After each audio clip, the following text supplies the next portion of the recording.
السلام عليكم ورحمة الله وبركاته.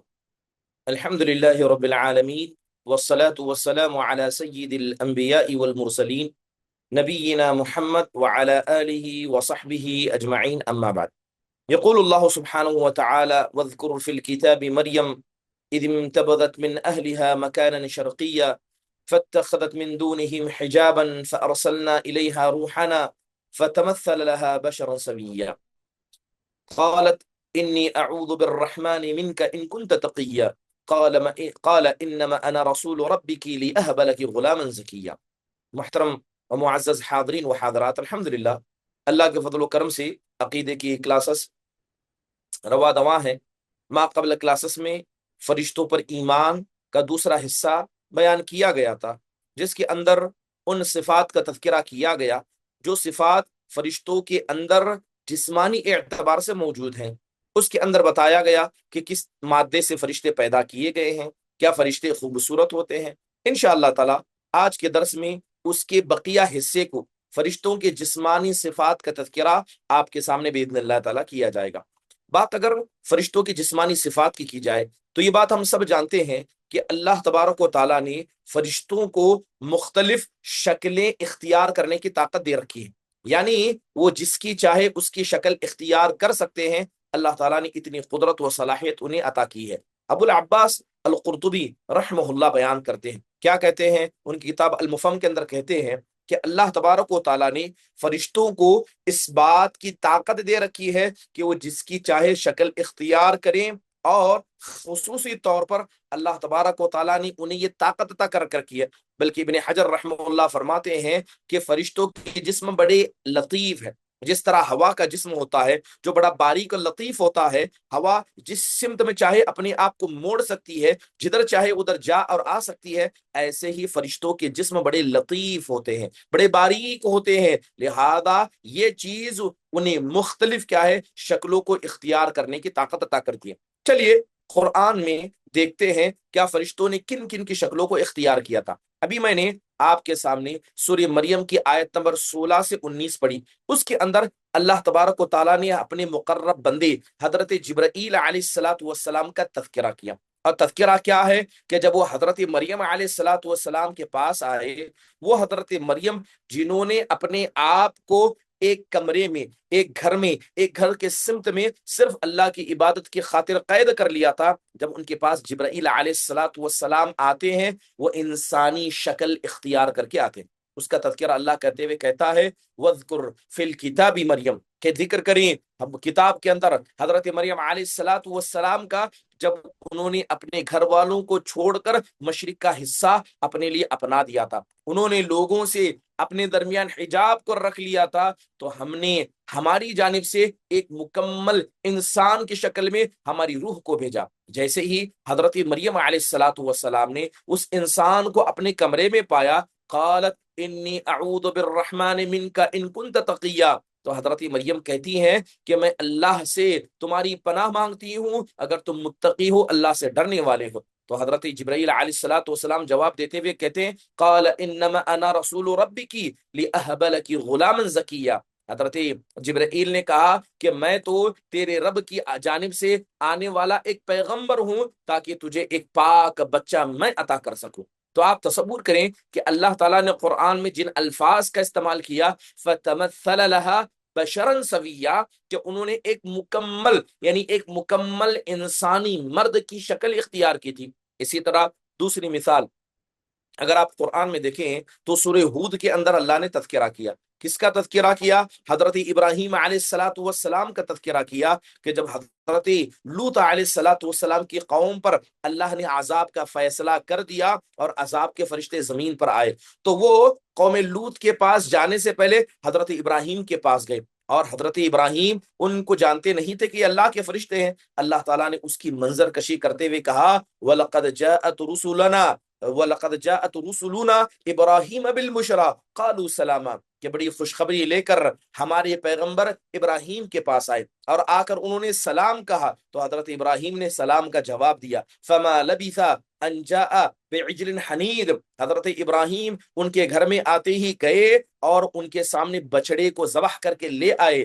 فَلَمَّا رَأَىٰ أَيْدِيَهُمْ لَا تَصِلُ إِلَيْهِ نَكِرَهُمْ وَأَوْجَسَ مِنْهُمْ خِيفَةً قَالُوا لَا تَخَفْ إِنَّا أُرْسِلْنَا إِلَىٰ قَوْمِ لُوطٍ جیسے ہی حضرت ابراہیم علیہ الصلوۃ والسلام نے ان کے سامنے کھانا پینا رکھا تو دیکھا کہ کھانے کی طرف ان کے ہاتھ آگے نہیں بڑھ رہے، تو یہ چیز حضرت ابراہیم کو خوف میں ڈال دی. لہذا انہوں نے اس عمل کو یعنی کھانا رکھنے کے بعد نہ کھانے کو ناپسند کیا. تو فرشتوں نے ان کے چہرے پر گھبراہٹ کو دیکھا تو کہا کہ آپ ڈرے نہیں، ہم تو اللہ کی طرف سے بھیجے گئے ہیں اور ہمیں قوم لوط کی طرف بھیجا گیا. اب جب یہ فرشتے قوم لوط کے پاس پہنچے تو کس شکل میں پہنچے؟ یہ وہاں بھی انسانوں اور مردوں کی شکل میں پہنچے تھے. اللہ تعالیٰ نے اس کا بھی تذکرہ سورہ ہود ہی کے اندر کیا. وَلَمَّا جَاءَتْ رُسُلُنَا لُوطًا سِیءَ بِهِمْ وَضَاقَ بِهِمْ ذَرْعًا وَقَالَ هَذَا يَوْمٌ عَصِیبٌ کہ ہمارے فرشتے جب حضرت لوط کے پاس پہنچے تو انہوں نے کیا ہے بڑی چیزوں کو آپ دیکھیں کہ حضرت لوط علیہ الصلوۃ والسلام کے پاس پہنچے. علماء نے کہا یہ خوبصورت نوجوان مردوں کی شکل میں پہنچے تھے تاکہ ان کی قوم کو آخری مرتبہ آزمایا جا چکے، کیونکہ قوم لوط کے لوگ یہ مردوں سے کیا ہے اپنی خواہشات کو پورا کرتے تھے، تو یہ آخری ان کا امتحان تھا جس کے اندر وہ ناکامیاب ہو گئے. تو اللہ تبارک و تعالیٰ نے انہی فرشتوں کو جن کے ساتھ انہوں نے برائی کا ارادہ کیا تھا، اللہ تعالیٰ نے انہیں عذاب میں مبتلا کرنے کا حکم دیا. اس کے علاوہ یہ تو قرآن میں 3 مثالیں میں نے دی جس کے اندر چاہے حضرت مریم کی ہو، حضرت ابراہیم کی ہو، حضرت لوط کی ہو، آپ دیکھیں کہ یہاں فرشتے مردوں کی شکل میں اور ایک مکمل انسان کی شکل میں اختیار کر کے آ گئے تھے.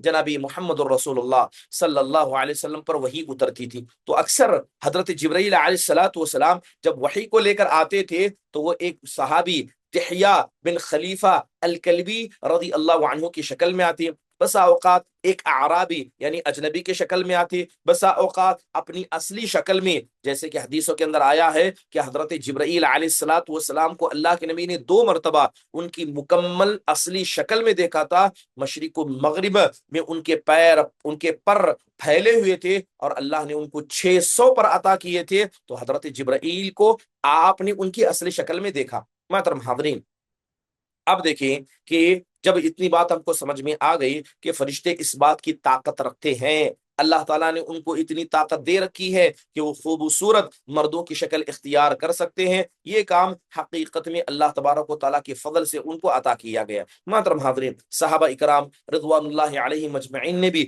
حضرت دحیہ کلبی کو دیکھا ہے اور حدیث جبرائیل کے اندر اس اجنبی کا تذکرہ کیا گیا. بڑا مشہور قصہ ہے کہ ایک مرتبہ اللہ کے نبی صلی اللہ علیہ وسلم صحابہ کے درمیان بیٹھے ہیں، ایک آدمی آتا ہے جس نے بالکل سفید کپڑا پہنا تھا، اس کے بال بڑے خوبصورت تھے. اس آدمی کو صحابہ کہتے ہیں نہ ہم جانتے تھے نہ کہیں دور سے آنے کا کوئی اثر اس کے جسم پر موجود تھا، ہم میں کا کوئی آدمی جانتا بھی نہیں تھا. وہ آدمی آتا ہے، نبی صلی اللہ علیہ وسلم کی مجلس میں بیٹھتا ہے، اپنی گھٹنوں کو آپ کے گھٹنوں سے لگا دیتا ہے اور کہتا ہے یا محمد اخبرنی عن الاسلام، اے محمد صلی اللہ علیہ وسلم آپ مجھے اسلام کے بارے میں بتائیے، آپ ایمان کے بارے میں بتائیے، آپ احسان کے بارے میں بتائیے، مجھے قیامت اور اس کی علامتوں کے بارے میں بتائیے. اللہ کے نبی نے ساری چیزوں کا جواب دیا.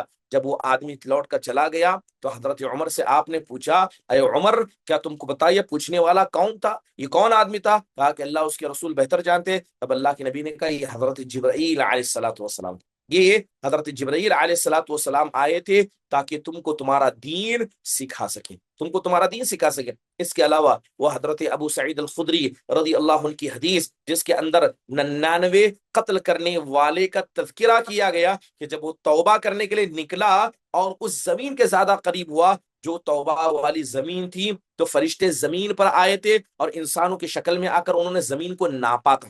ایک عذاب کے فرشتے، ایک رحمت کے فرشتے، دونوں فرشتے زمین پر آئے تھے، انسانی شکل میں آئے تھے اور آ کر انہوں نے زمین کو ناپا تھا. اور آنے کے بعد انہیں پتا چلا کہ وہ صرف ایک بالشت جتنا وہ رگڑ کر اپنے آپ کو آگے گھسیٹتے ہوئے اتنا آگے گیا تو وہ اتنا وہ رحمت کی زمین کے قریب تھا. محترم حاضرین، تو چلیے اس سے ایک بڑا مسئلہ یہ اخذ ہوا کہ کئی ساری دلیلیں قرآن و حدیث کی ہمیں یہ بتاتی ہیں کہ اللہ تبارک و تعالیٰ نے فرشتوں کو جسمانی صفات میں یہ صفت عطا کی ہے کہ وہ جو ہے حقیقت میں کیا ہے، جس کی چاہے اس کی شکل اختیار کر سکتے ہیں۔ بات اگر فرشتوں کی جائے تو ایک اہم مسئلہ فرشتوں کے حوالے سے جو طے کیا جاتا ہے کہ فرشتوں کی جنس کے تعلق سے، کہ فرشتے مرد ہیں یا فرشتے عورت ہیں، ٹھیک ہے، ان کا جینڈر کیا ہے۔ قرآن کریم میں اگر جب اس مسئلے پر ہم غور کرتے ہیں یا اس مسئلے کو پڑھتے ہیں تو کئی ساری باتیں ہمیں نظر آتی ہیں کہ حقیقت میں فرشتوں کے جینڈر کے حوالے سے قرآن و حدیث میں کیا باتیں کہی گئی۔ قرآن کریم میں اللہ تعالیٰ نے سورہ زخرف کے اندر تذکرہ کرتے ہوئے کہا کہ وَجَعَلُوا الْمَلَائِكَةَ الَّذِينَ هُمْ عِبَادُ الرَّحْمَنِ إِنَاثًا أَشَهِدُوا خَلْقَهُمْ سَتُكْتَبُ شَهَادَتُهُمْ وَيُسْأَلُونَ۔ اللہ نے کہا کہ انہوں نے اللہ کے بندوں کو، یعنی فرشتوں کا تذکرہ کیا جا رہا ہے کہ انہوں نے اللہ کے بندوں کو بیٹیاں بنا دیا۔ اللہ کہتا ہے کہ تم نے فرشتوں کو اللہ کی بیٹیاں مانا، کیا تم ان کے پیدائش کے وقت موجود تھے؟ سَتُكْتَبُ شَهَادَتُهُمْ، اللہ کہتا ہے کہ تم نے فرشتوں کو اللہ کی بیٹیاں کہہ کے جو اپنی زبان سے گواہی دی ہے، یہ تمہاری گواہی ہم لکھ رہے ہیں۔ وَيُسْأَلُونَ، اور ایک دن ہم تم سے اس کے بارے میں سوال بھی کریں گے۔ سبحان اللہ، بڑے خطرناک اور ڈراؤنے کے انداز سے اللہ تعالیٰ نے ان لوگوں کو وعید سنائی جو لوگ اللہ تبارک و تعالیٰ کے فرشتوں کو اللہ کی بیٹیاں کہا کرتے تھے۔ بلکہ امام صنعانی رحم اللہ فرماتے ہیں کہ اللہ نے انہیں ڈانٹا کہ تم اللہ کے مقرب بندوں کو اللہ کی بیٹیاں یعنی انہیں فیمیل بتاتے ہو، جب ہم نے ان کو پیدا کیا تھا کیا تم وہاں پر موجود تھے؟ ہاں، کیا تم اس وقت موجود تھے؟ محترم حاضرین، اس لیے سعید بن مسیب جو سید التابعین ہیں، انہوں نے صاف طور پر یہ بات کہی کہ الملائکۃ علیہم الصلاۃ والسلام لیسوا بذکور ولا اناث ولا یتوالدون ولا یاکلون ولا یشربون۔ کہتے ہیں کہ بات اگر اللہ کے فرشتوں کی جائے، نہ یہ مرد ہیں نہ یہ عورتیں ہیں، نہ یہ جنے گئے ہیں، نہ ان سے کسی کو جنا جاتا ہے، نہ یہ کھاتے ہیں نہ یہ پیتے ہیں۔ تو عمومی طور پر علماء کی رائے یہی ہے، اللہ تبارک و تعالیٰ نے کیا ہے کہ انہیں کوئی جینڈر نہیں بتایا، بلکہ عمومی طور پر اللہ سبحانہ و تعالیٰ نے ان مقرر فرشتوں کا ذکر کیا۔ یہ تو پہلی رائے تھی۔ دوسری رائے یہ ہے علماء کی کہ جیسے ابن باز رحم اللہ کہتے ہیں کہ نہیں، اللہ تعالیٰ کے فرشتے یہ مرد ہیں، اللہ کے نے جو فرشتے بنائے یہ مرد ہیں، ٹھیک ہے۔ اللہ تعالیٰ نے انکار کیا کہ یہ خواتین نہیں ہیں، یہ لڑکیاں نہیں ہیں، تو اب دوسرا جینڈر کون سمجھتا ہے؟ مردوں کا۔ اس لیے ابن باز رحم اللہ کہتے ہیں کہ یہ عورتیں نہیں، یہ مرد ہیں۔ اب کیسے اس بات کا اقرار کیا گیا؟ پہلی انہوں نے دلیل دیتے ہوئے کہا کہ اللہ نے انکار کیا ہے کہ وہ عورتیں ہیں، یعنی مرد ہونے کا انکار نہیں کیا ہے۔ اور دوسری عظیم بات ہے کہ اللہ کے نبی نے حضرت جبرائیل کو ان کی اصلی شکل میں دیکھا۔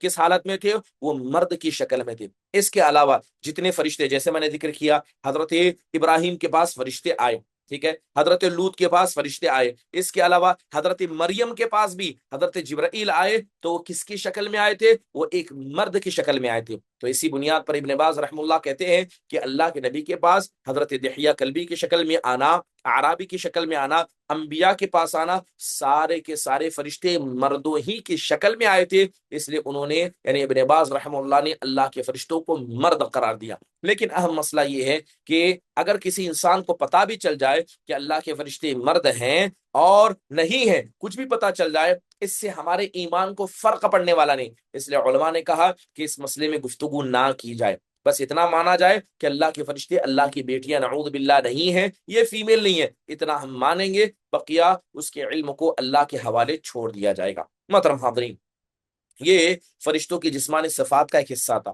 جسمانی صفات میں ایک اہم بات کہ فرشتے انسان تو ہیں، یعنی فرشتے کیا ہے؟ ہم انسانوں کی طرح تو ہیں، مگر کچھ خوبیاں فرشتوں کو اللہ نے عطا کی ہیں۔ نہ وہ کھاتے ہیں، نہ وہ پیتے ہیں، نہ وہ نکاح کرتے ہیں، لہذا یہ فرشتے ان تمام چیزوں سے پاک ہیں۔ قرآن کریم میں اللہ تبارک و تعالیٰ نے ان کا تذکرہ کیا۔ ابھی میں نے حضرت ابراہیم علیہ الصلوۃ والسلام کا قصہ آپ کے سامنے سنایا کہ جب فرشتے ان کے سامنے مردوں کی شکل میں آئے تو حضرت ابراہیم گئے، جا کر بچڑا بھون کر لا کر دیا۔ کیا ان فرشتوں نے اس کو کھایا؟ کہا کہ نہیں، ہم اللہ کے فرشتے ہیں، اللہ تعالیٰ نے ہمیں ان چیزوں سے بے نیاز کیا، لہذا انہوں نے کھانا نہیں کھایا۔ اس لیے علماء نے اتفاقی طور پر کہا ہے کہ فرشتوں کے اندر نہ کھانے کی شہوت ہے، نہ پینے کی شہوت ہے، نہ نکاح کی خواہشات ان کے اندر ہے، نہ وہ عبادت کر کے کبھی تھکتے ہیں، بلکہ وہ دن رات اللہ کی عبادت ایسے کرتے ہیں کہ کبھی ان کو نہ تھکان ہوتی ہے نہ کبھی سستی محسوس ہوتی ہے۔ یسبحون اللیل والنہار لا یفترون، اللہ نے فرشتوں کے بارے میں کہا کہ وہ دن رات اللہ کی تسبیح ایسے بیان کرتے ہیں کہ کبھی وہ تھکتے نہیں ہیں۔ محترم حاضرین، چلیے اس کے علاوہ فرشتوں کے بارے میں اگر گفتگو کیا جائے، یہ بات ہم سب جانتے ہیں کہ فرشتوں کے گھر یہ آسمان ہے۔ فرشتے زمین پر آئیں گے تو کسی کام اور کسی مقصد کے خاطر آئیں گے، بے مقصد وہ زمین پر نہیں آتے، لہذا فرشتوں کا اصل گھر کہاں ہے؟ ان کے گھر آسمانوں کے اندر ہے، یہ آسمانوں میں فرشتے رہتے ہیں۔ بہت ساری حدیثیں اس بات پر ہمیں دلالت کرتی ہیں، چلیے کچھ حدیثیں بطور دلیل میں آپ کے سامنے بیان کر دوں۔ حضرت عائشہ رضی اللہ عنہا کی روایت ہے، اور یہ روایت صحیح بخاری مسلم دونوں کے اندر موجود ہے۔ اللہ کے نبی علیہ الصلوۃ والسلام کہتے ہیں کہ ان الملائکۃ تنزل فی العنان وهو السحاب فتذکر الامر قضی فی السماء فتسترق الشیاطین السمع فتسمعه فتوحیه الى کہان فیکذبون معها مئة کذبة من عند انفسهم۔ اللہ کے نبی علیہ الصلوۃ والسلام کہتے ہیں کہ اللہ کے فرشتے یہ بادلوں پر اترتے ہیں، وہ بادل جنہیں ہم نگاہوں سے دیکھ رہے ہیں، ٹھیک ہے، پہلے آسمان کے بادلوں پر فرشتے اترتے ہیں، لہذا اللہ نے آسمانوں میں یعنی بلند آسمانوں میں جو فیصلے کیے ہیں اس کے بارے میں آپس میں ایک دوسرے کو بتاتے ہیں، ہاں دیکھو اللہ نے یہ فیصلہ کیا، ہاں اللہ نے یہ فیصلہ کیا جو ابھی آگے ہونے والا ہے۔ تو شیاطین کیا کرتے ہیں، یہ چڑھتے چڑھتے ان بادلوں کے قریب جاتے ہیں اور فرشتوں کی ان گفتگو کو سن لیتے ہیں جو آگے مستقبل میں ہونے والی ہے، لہذا وہ سن کر کیا ہے کاہن کے کان میں لا کر ڈال دیتے ہیں۔ اب کاہن کیا کرتا ہے، ایک سچ کے ساتھ 99 جھوٹ ملا کر لوگوں کے سامنے پروس دیتا ہے۔ اب چلیے اس حدیث سے کیا پتا چلا کہ آسمانی دنیا پر فرشتے اوپر سے نیچے آتے ہیں، لہذا فرشتوں کا اصل مسکن کیا ہے، یہ آسمان ہے۔ دوسری حدیث جو حضرت ابو ہریرہ کی ہے، یہ صحیح یہ حدیث بھی کیا ہے، صحیحین کے اندر، صحیح بخاری اور مسلم دونوں کے اندر موجود ہے۔ اللہ کے نبی نے کہا اذا قال احدكم آمین وقالت الملائکۃ فی السماء آمین فوافقت احداهما الاخرى غفر له ما تقدم من ذنبه۔ اللہ کے نبی علیہ الصلوۃ والسلام کہتے ہیں کہ اللہ تعالیٰ کے فرشتے یہ آسمان میں موجود ہے، جیسے ہی کوئی بندہ زمین میں آمین کہتا ہے تو اس کی آمین کو سن کر اللہ کے فرشتے آسمان میں آمین کہتے ہیں۔ اللہ کے نبی نے کہا کہ اگر انسانوں کی آمین اور فرشتوں کی آمین آپس میں میچ کر گئی، ایک وقت دونوں نے کہا تو جن کی میچ کر گئی اللہ ان کی ماقبل چھوٹے سارے گناہوں کو معاف کر دیتا ہے۔ تو اس حدیث کے اندر بھی واضح طور پر بتا دیا گیا کہ اللہ تعالیٰ کے فرشتے کیا ہیں، آسمانوں میں موجود ہیں۔ اور ایک آخری حدیث جو حضرت ابو ہریرہ ہی سے مروی ہے، اللہ کے نبی فرماتے ہیں اذا قضى اللہ الامر فی السماء، کہ جب اللہ آسمان میں کوئی فیصلہ کرتا ہے تو فرشتے اپنے پروں کو اللہ تعالیٰ کی اس بات کو ماننے اور اطاعت کے انداز میں زمین پر زور سے مارتے ہیں، یعنی زور سے اپنے پروں کو مارتے ہیں، یہاں تک کہ ایسی آواز نکلتی ہے جیسے کہ زنجیر کو کسی پتھر پر مارا جائے تو جس طرح کی آواز نکلتی ہے ویسی آواز ان کے پروں کے درمیان سے نکلتی ہے۔ محترم حاضرین، یہ ساری دلیلیں ہمیں اس بات پر واضح بتاتی ہیں کہ فرشتوں کی گھر یہ آسمان ہے۔ چلیے اس کے علاوہ گفتگو کی جائے فرشتوں کی عدد کے حوالے سے کہ فرشتوں کی تعداد کتنی ہے۔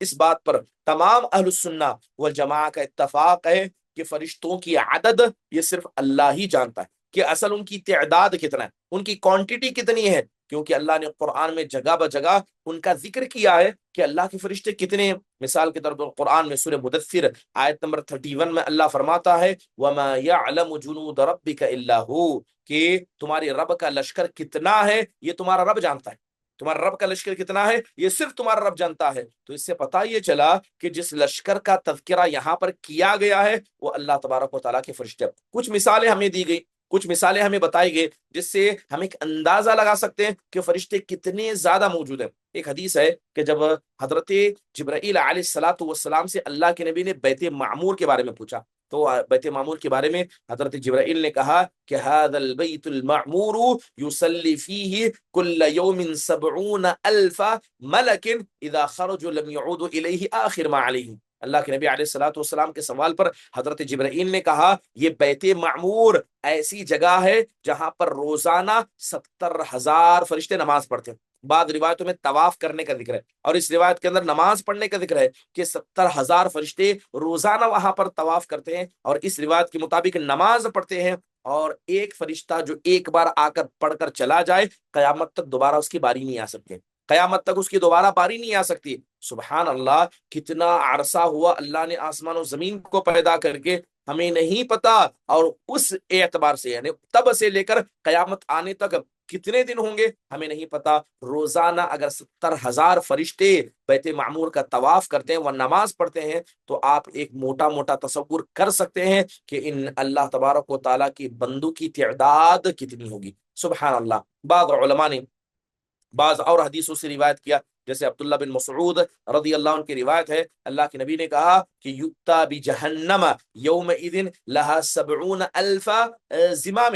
اللہ کے نبی کہتے ہیں کہ قیامت کے دن جب جہنم کو لایا جائے گا تو 70,000 لگام جہنم کے پاس ہوں گی، یعنی 70,000 لگام جہنم کو لگی ہوں گی، اور ہر لگام پر 70,000 فرشتے ہوں گے جو اس جہنم کو گھسیٹ کر لا رہے ہوں گے۔ 70,000 لگام ہیں اور ہر لگام پر 70,000 فرشتے ہیں، تو سبحان اللہ، کیا کوئی عدد ہم اس سے سمجھ سکتے ہیں کہ کتنی عدد اللہ تبارک و تعالیٰ نے فرشتوں کی بنائی ہے؟ لہذا ایک چھوٹی سی مثال آپ یہ بھی سمجھیں کہ فرشتے کتنی تعداد میں ہیں کہ جتنے انسان دنیا میں آئے ہیں، ہر بچہ جو اپنی ماں کی مادر رحم میں ہوتا ہے، اللہ تعالیٰ ایک فرشتے کو مقرر کر دیتا ہے۔ وہ فرشتہ کہاں جاتا ہے؟ اس ماں کے پیٹ میں موجود ہوتا ہے۔ جیسے ہی وہ نطفہ ہوتا ہے، اللہ سے کہتا ہے اے اللہ نطفہ ہوا، اے اللہ یہ خون کا لوتڑا ہوا، اے اللہ یہ گوشت کا لوتڑا ہوا، اے اللہ اس میں ہڈیاں ہو گئی، اے اللہ تعالیٰ اس کے اندر روح پھونکی گئی، تب وہ فرشتہ لکھتا ہے۔ بلکہ ہم میں سے ہر انسان کے پاس فرشتے موجود ہیں، کرامن کاتبین موجود ہیں، جو روزانہ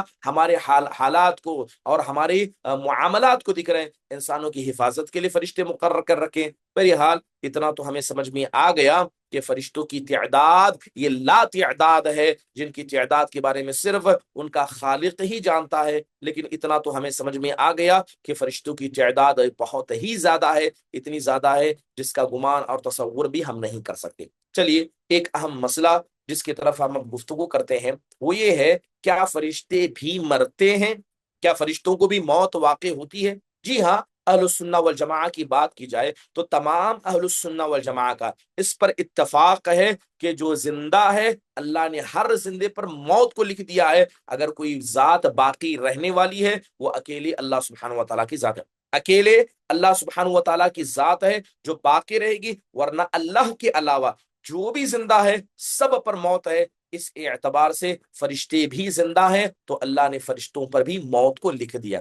قرآن میں پڑھیں، سورہ رحمان کے اندر اللہ کہتا ہے کہ کل من علیہا فان ویبقى وجہ ربک ذو الجلال والاکرام، کہ اس کائنات میں جتنے موجود ہیں سب پر اللہ نے فنا کو لکھ دیا، سب پر اللہ نے موت کو لکھ دیا ہے۔ جو ایک ذات باقی رہنے والی ہے وہ تمہارے رب ذو الجلال والاکرام کا چہرہ موجود ہے۔ ابن کثیر رحمہ اللہ فرماتے ہیں کہ گویا سارے زمین والے مر جائیں گے، سارے آسمان والے وہ بھی مر جائیں گے، بس اللہ جن کو زندہ رکھنا چاہے وہ زندہ رہیں گے، باقی سب پر اللہ تبارک و تعالیٰ نے موت کو لکھ کر رکھا ہے۔ عبد القاہر البغدادی رحمہ اللہ علیہ الفرق بین الفرق ان کی بڑی مشہور کتاب ہے، اس کے اندر اس بات کا تذکرہ کیا گیا۔ وہ کہتے ہیں کہ کائنات کے اندر جتنے زندے ہیں اللہ نے سب پر موت کو لکھا ہے، کیونکہ اللہ تعالیٰ ہی اکیلا بچے گا، اللہ ہی ہمیشہ تھا، ہے اور ہمیشہ باقی رہے گا۔ اور اس کے علاوہ جنت و جہنم کے بارے میں ہمارا یہ تصور ہے کہ جنت کو پیدا کر دیا گیا ہے، جہنم کو پیدا کر دیا گیا ہے، یہ کبھی ختم نہیں ہوں گے، یہ ہمیشہ باقی رہیں گے۔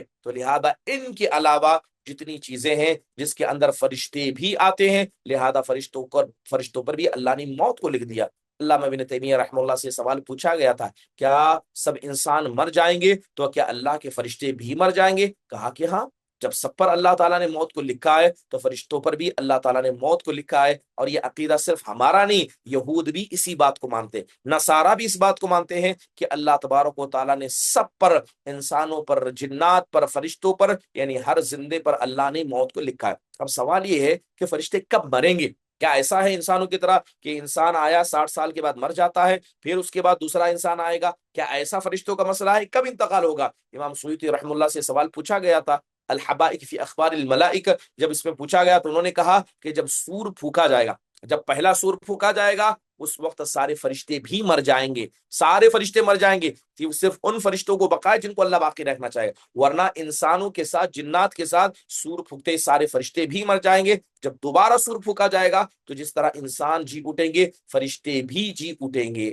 چلیے، جب اتنی بات واضح ہو چکی ہے تو فرشتوں کے تعلق سے جتنی باتیں خاص کر ان کے جسمانی صفات کا تذکرہ کیا گیا، ہم ان بتائی ہوئی باتوں پر ہر کسی کا ایمان رکھنا ضروری ہے، کیونکہ اہل السنہ والجماعہ کا یہ منہج ہے۔ چلیے یہ تو ہوئے جسمانی صفات، اب میں آپ کے سامنے فرشتوں کی ان صفات کا تذکرہ کروں گا جو اخلاقی اعتبار سے ہیں، کہ اللہ تبارک و تعالیٰ نے انہیں ایمانی اعتبار سے، اخلاقی اعتبار سے کیسے صفات عطا کی ہے۔ سب سے پہلی صفت جو قرآن میں اللہ تعالیٰ نے فرشتوں کی بیان کی ہے، ان کی عبادتوں کا تذکرہ کیا گیا۔ اللہ تبارک و تعالیٰ نے کہا ہے کہ یہ فرشتے اللہ کے سب سے بہترین عبادت گزار ہیں، بہترین عبادت گزار ہیں۔ جیسے اللہ تبارک و تعالیٰ کو رب مانتے ہیں، اللہ کے ساتھ شرک نہیں کرتے، صبح شام جب سے اللہ نے ان کو پیدا کیا جب تک ان کو موت نہ آئے یہ برابر اللہ کی عبادت کریں گے، نہ کبھی تھکیں گے، نہ کبھی رکیں گے، نہ کبھی بیزار ہوں گے، نہ کبھی اللہ کی نافرمانی کریں گے۔ اس اعتبار سے یہ فرشتوں کی اعلیٰ کردار ہے کہ وہ اللہ کے سب سے مقرب اور سب سے اچھے بندے ہیں۔ قرآن میں اللہ نے کہا کہ ما كان لبشر ان يؤتيه الله الكتاب والحكم والنبوة ثم يقول للناس كونوا لي من دون الله ولكن كونوا ربانيين بما كنتم تعلمون الكتاب وبما كنتم تدرسون ولا يأمركم أن تتخذوا الملائكة والنبيين أربابا یأمرکم بالکفر بعد اذ انتم مسلمون۔ اللہ تبارک و تعالیٰ نے صاف طور پر کہا کہ اللہ تبارک و تعالیٰ کسی انسان کو کتاب اور حکمت اور نبوت دے کر یہ نہیں کہتا، اور وہ جا کر لوگوں سے نہیں کہتے کہ اللہ کو چھوڑ کر میری عبادت کرو، بلکہ ربانیین ہو جاؤ اور اس کتاب کو سکھانے والے بن جاؤ جس کو تم اللہ تبارک و تعالیٰ سے سیکھ کر آئے ہو۔ محترم حاضرین، آپ یہاں پر دیکھیں کہ اللہ تبارک و تعالیٰ کے علاوہ فرشتوں کو رب ماننا، انہیں مقدس مان کر ان کی عبادت کرنا، حقیقت میں فرشتوں کو بیچ میں وسیلہ بنانا کہ یہ فرشتے ہماری سفارش اللہ کے پاس کریں گے، یہ ہمیں فائدہ پہنچا سکتے ہیں، یہ ہمیں نقصان پہنچا سکتے ہیں، یہ کفر ہے، یہ شرک ہے۔ بلکہ اللہ تبارک و تعالیٰ نے فرشتوں کے بارے میں کہا کہ وقال اتخذ الرحمن ولدا سبحانہ بل عباد مکرمون لا يسبقونه بالقول وهم بامره یعملون۔ اللہ نے کہا کہ ان لوگوں نے اللہ کے فرشتوں کو اللہ تبارک و تعالیٰ کی اولاد کہا۔ سبحان اللہ، اللہ تعالیٰ کی ذات پاک ہے، جنہیں یعنی جن فرشتوں کو تم نے اللہ کی اولاد کہا وہ تو اللہ کے مکرم بندے ہیں، اللہ تعالیٰ کی بات کے آگے، اللہ کے قول کے آگے کبھی نہیں جاتے ہیں، بلکہ وہی کام کرتے ہیں جو اللہ سبحانہ و تعالیٰ نے ان کے لیے لکھ کر رکھا ہے۔ تو لہذا پتہ یہ چلا کہ فرشتوں کی صفات میں ایک عظیم صفت یہ ہے، یہ کبھی اللہ تعالیٰ کی نافرمانی نہیں کرتے، بلکہ ایک روایت موجود ہے کہ اللہ تبارک و تعالیٰ کی عبادت کے مسئلے میں اللہ تبارک و تعالیٰ نے جتنا کہا ہے اتنا ہی کرنے کے مسئلے میں فرشتے اتنے پریسائز ہیں، یعنی اتنے دقیق ہیں کہ کوئی کام اپنے سے نہیں کرتے۔ ابن عباس رضی اللہ عنہ کی ایک روایت ہے، تصور کیجئے، صحیح بخاری کی روایت موجود ہے کہ ایک مرتبہ اللہ کے نبی علیہ الصلوۃ والسلام نے حضرت جبرائیل سے کہا، کیا کہا؟ الا تزورون اکثر مما تزورون۔ اللہ کے نبی نے درخواست کرتے ہوئے کہا، اے جبرائیل، جتنا آپ ہماری زیارت کرتے ہیں اور زیادہ زیارت کیا کیجئے، یعنی بار بار ہمارے پاس آپ آیا کیجئے۔ تو حضرت جبرائیل نے کچھ نہیں کہا، خاموش تھے۔ سورہ مریم کے اندر اللہ تبارک و تعالیٰ نے اس آیت کو نازل کیا۔ اللہ فرماتا ہے وَمَا نَتَنَزَّلُ إِلَّا بِأَمْرِ رَبِّكَ لَهُ مَا بَيْنَ أَيْدِينَا وَمَا خَلْفَنَا۔ اے محمد صلی اللہ علیہ وسلم، یہ جو جبرائیل آپ کے پاس آتے ہیں یہ ہمارے حکم کی بنیاد پر آتے ہیں، یعنی جب ہم ان کو جانے کے لیے کہتے ہیں تبھی آتے ہیں، نہ وہ آپ کی خواہش سے آ سکتے ہیں نہ وہ اپنی مرضی سے آ سکتے ہیں، بلکہ وہ اللہ تعالیٰ کے فرشتے ایسے ہیں جو کبھی کیا ہے اللہ تبارک و تعالیٰ کی نافرمانی نہیں کرتے، بلکہ کھلے الفاظ میں کہا جائے وہ اپنی مرضی سے کچھ نہیں کرتے، نہ اپنی مرضی سے آ سکتے ہیں نہ اپنی مرضی سے جا سکتے ہیں، بلکہ قرآن میں اللہ نے صاف طور پر کہا کہ لا یعصون اللہ ما امرہم، اللہ نے جو ان کو حکم دیا کبھی اس کی نافرمانی نہیں کرتے، جتنا اللہ کہتا ہے اتنا ہی کہتے ہیں۔ اب فرشتے جو عبادتیں کرتے ہیں، جیسے ہم بھی عبادت کرتے ہیں، ہماری عبادتوں میں کیا ہے؟ ظاہری عبادتوں میں ہم نماز پڑھتے ہیں، روزہ رکھتے ہیں، حج کرتے ہیں، زکوٰۃ دیتے ہیں، اس کے علاوہ باطنی عبادتوں میں اللہ پر ایمان رکھتے ہیں۔ تو فرشتوں کی بعض عبادتوں کا تذکرہ بھی قرآن میں موجود ہے کہ وہ کیسی کیسی قسم کی عبادت کرتے ہیں۔ مثال کے طور پر اللہ تعالیٰ نے عبادت میں فرشتوں کی تسبیح کا ذکر کیا کہ فرشتے اللہ کی تسبیح بیان کرتے ہیں۔ کیا کرتے ہیں فرشتے؟ اللہ کی تسبیح بیان کرتے ہیں۔ قرآن میں اللہ تبارک و تعالیٰ نے کہا کہ وَإِذْ قَالَ رَبُّكَ لِلْمَلَائِكَةِ إِنِّي جَاعِلٌ فِي الْأَرْضِ خَلِيفَةً قَالُوا أَتَجْعَلُ فِيهَا مَن يُفْسِدُ فِيهَا وَيَسْفِكُ الدِّمَاءَ وَنَحْنُ نُسَبِّحُ بِحَمْدِكَ وَنُقَدِّسُ لَكَ۔ جب اللہ تبارک و تعالیٰ نے آدم کو پیدا کرنے کا ارادہ کیا تو اللہ نے فرشتوں کے سامنے ذکر کیا کہ میں زمین پہ خلیفہ بنانے والا ہوں. تو فرشتوں نے کہا اے اللہ تو ایسے انسان کو کیوں پیدا کرتا ہے جو زمین میں خون کو بہائے گا، جو زمین میں فساد مچائے گا. انہوں نے کیا کہا، وَنَحْنُ نُسَبِّحُ بِحَمْدِكَ، اے اللہ ہم تیری تسبیح بیان کرتے، تیری پاکی بیان کرتے ہیں، لہذا ہم عبادت کے لیے کافی ہیں.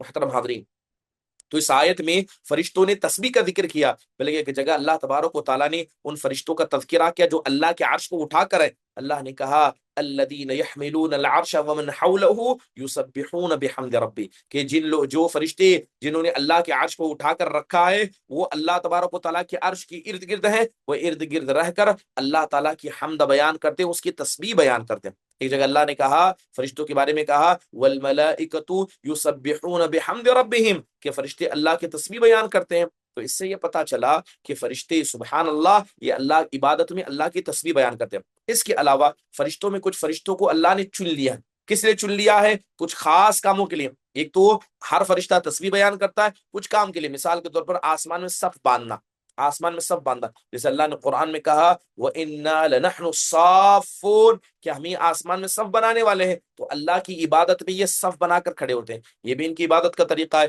اس لیے اللہ کے نبی صلی اللہ علیہ وسلم جب صحابہ کی صفوں کو صحیح کیا کرتے نماز میں تو آپ کہا کرتے الا تصفون کما تصف الملائکۃ عند ربها، کیا تم ویسے اپنی صفوں کو نہیں باندھتے ہو جس طرح فرشتے اللہ کے سامنے اپنی صفوں کو باندھتے ہیں. تو صحابہ نے پوچھا وکیف تصف الملائکۃ عند ربها، اے اللہ کے نبی یہ بتائیں کہ اللہ تعالیٰ کے سامنے فرشتے کیسے صف باندھتے ہیں؟ تب آپ نے کہا یتمون الصفوف الاولى ويتراصون في الصف، آپ نے کہا کہ فرشتے پہلی صفوں کو مکمل کرتے ہیں، اس کے بعد صفوں کے اندر مضبوطی کے ساتھ وہ کھڑے ہوتے ہیں. اس کے علاوہ تیسرا بڑا عمل جو قرآن میں فرشتوں کی عبادت کے تعلق سے بتایا گیا کہ وہ بیت معمور کا طواف کرتے ہیں اور بیت معمور کے پاس نماز پڑھتے ہیں. ٹھیک ہے، یہ بھی ان کا عمل ثابت ہے. اس کے علاوہ فرشتوں کے ڈر کا تذکرہ کیا گیا، یہ اللہ تعالیٰ سے ڈرتے ہیں، ڈرنا ایک عظیم عبادت ہے، لہذا فرشتے بھی اللہ سبحانہ و تعالیٰ کا ڈر اپنے سینوں کے اندر موجود ہے. یہ کچھ فرشتوں کی عبادتوں کا تذکرہ ہے. انشاءاللہ تعالیٰ آئندہ آنے والے درس میں فرشتوں کی مزید اخلاقی صفات کیا ہیں ان سب کا تذکرہ کیا جائے گا. اللہ تعالیٰ سے دعا ہے اللہ تبارک و تعالیٰ ہم سب کو فرشتوں پر ایمان لانے اور فرشتوں پر ایمان کے حوالے سے اپنے ایمان کو مضبوط کرنے کی توفیق نصیب فرمائے. آمین. اگر کسی کا کوئی سوال سبق کے حوالے سے ہو تو ضرور پوچھ لے.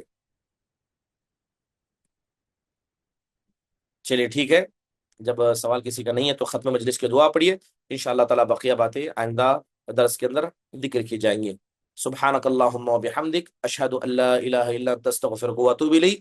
السلام علیکم ورحمۃ اللہ وبرکاتہ.